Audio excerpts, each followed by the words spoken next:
बिस्मिल्लाहिर्रहमानिर्रहीम। अस्सलाम वालेकुम दोस्तों, उम्मीद करता हूँ आप बिल्कुल ठीक ठाक होंगे। दोस्तों आज है 13 अगस्त सन 2020 और दिन है ओमान के मुख्तलिफ सोशल मीडिया प्लेटफार्म पर एक न्यूज़ गर्दिश कर रही है और इसके अलावा वो न्यूज़ शाया की है दाल आम ने यानी पब्लिक प्रोसिक्यूशन ने, और उसके ट्विटर अकाउंट पर भी तस्वीरें पड़ी हुई हैं। लेकिन ये दो टाइप की न्यूज़ है।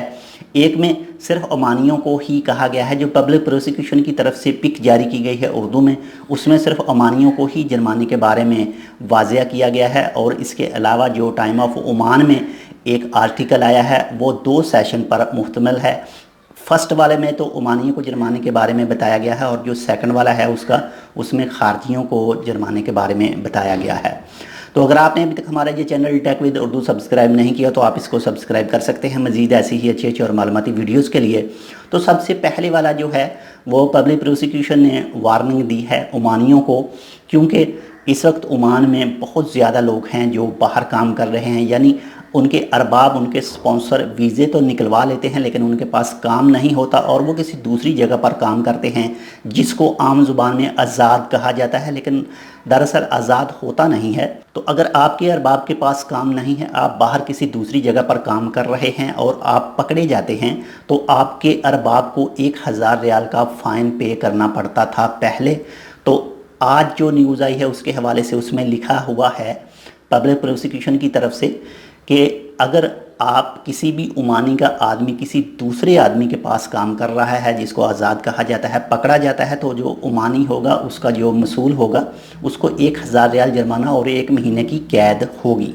तो ये तो हुआ ओमानी के हवाले से। अब जो सेकंड सेशन है टाइम ऑफ ओमान में जो आर्टिकल आया है उसके हवाले से जो सेकंड है उसमें ये कहा गया है कि आपने देखा होगा बहुत सारे आदमी हैं जो सप्लाई में काम करते हैं, यानी उनके अरबाब के पास काम नहीं होता, वो किसी दूसरी जगह पर चले जाते हैं काम करने के लिए।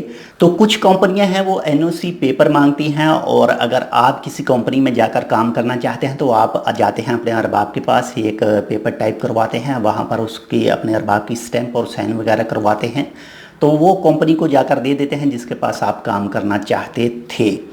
तो तब आप आराम से काम कर सकते थे। कोई भी यानी महकमा, कोई भी ओमान का महकमा, सरकारी महकमा आता था तो वो पेपर दिखाकर कहा जाता था कि ये ऑफिशियली तौर पर इसके अरबाब से ये आदमी लिया गया है। लेकिन अब उनके हवाले से है कि जो भी कंसर्न अथॉरिटी है उससे भी लेटर लेना पड़ेगा, तब ही आप अपने अरबाब के अलावा किसी दूसरे अरबाब के पास काम कर सकेंगे। अगर आपके पास कंसर्न अथॉरिटी का लेटर मौजूद नहीं होगा तो आप पकड़े जाते हैं तो आपको 800 रियाल जुर्माना पे करना पड़ेगा। इसके अलावा जेल होगी 1 महीने तक और इसके अलावा आपको मुल्क से, ओमान से बाहर भी निकाला जा सकता है और जब आपको बाहर निकालेंगे तो उसके बाद में आप दोबारा ओमान में इंटर नहीं हो सकेंगे। जी तो दोस्तों ये थी एक छोटी सी न्यूज़, उम्मीद करता हूँ आपको पसंद आई होगी। अगर आपको हमारी ये न्यूज़ पसंद आए तो प्लीज़ लाइक और शेयर ज़रूर कीजिएगा। इंशाल्लाह मिलते हैं आपसे किसी ऐसी ही दूसरी मालूमाती वीडियो के साथ। तब तक के लिए अल्लाह हाफिज़।